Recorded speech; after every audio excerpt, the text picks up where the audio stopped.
luck. This is luck, because this old adobe, it's kind of a miracle that it's still standing. This one-room schoolhouse and nearby cemetery are the last physical remnants of the legacy of the Colorado pioneer Joseph Doyle. Doyle was very important in Southern Colorado history. He had great connections with Bent and St. Vrain. He was connected with, he helped build El Pueblo in 1842. Joseph Doyle made his living operating trade posts and hauling freight during the westward expansion. He had trading posts at Hardscrabble, which is at Wetmore, and at Tarryall. He had one at Auraria, which is one of the beginning of Denver. When the gold rush came to Colorado, Doyle struck it rich, supplying booming mining towns. In 1859, he purchased a tract of land along a 2-mile stretch of the Huerfano River, where he supplied meat and produce to his trading posts. It had quite the operation around here for a number of years, where he's irrigating over 600 acres. He had a flour mill here. He also built this one-room adobe schoolhouse the same year.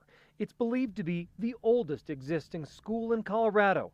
It served his children and those of his ranch workers. And he brought in a teacher who they believe is the first teacher in Colorado, Goldrick.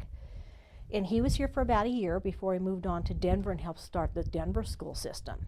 Doyle would follow Goldrick to Denver after being elected to the Territorial Council, the precursor to today's state senate. He died while serving there. His body was returned to Casablanca to be buried in the hill overlooking his ranch and that one-room schoolhouse he built. Every morning at 7:30, we'd have to be here. It turns out Doyle's schoolhouse would serve local kids for generations.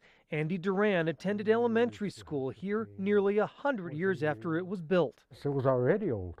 You betcha it was. It sure was. Because my folks went to school here. It was all one big room, and they had separate desks. You know, they're separated by desks. One row would be first, next was second, third, fourth, fifth. But there was only a few kids in each one. Modern amenities? Not here. Students learned how the pioneers lived by living it themselves. Now this was our water source, which is a cistern, and we used to have a pulley there with a bucket.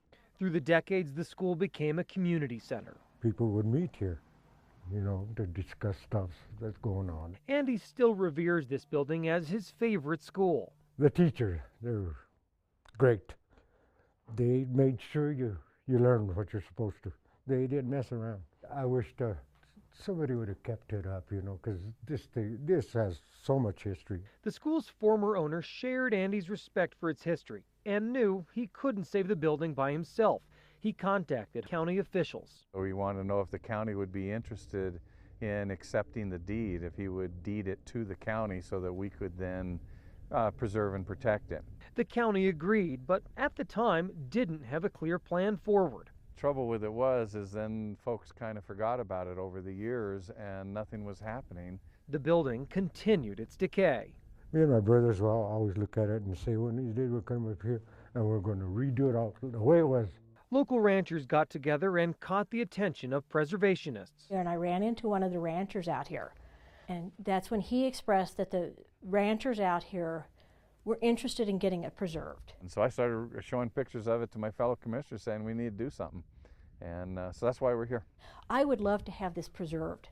Right now, get it mothballed so it's preserved so we don't lose any more, but eventually restore it and have where you can have educational programs here and to tell the story of what it was like to be a pioneer in Colorado. If we don't appreciate and teach to our children our history and our heritage, then we lose a big part of who we are.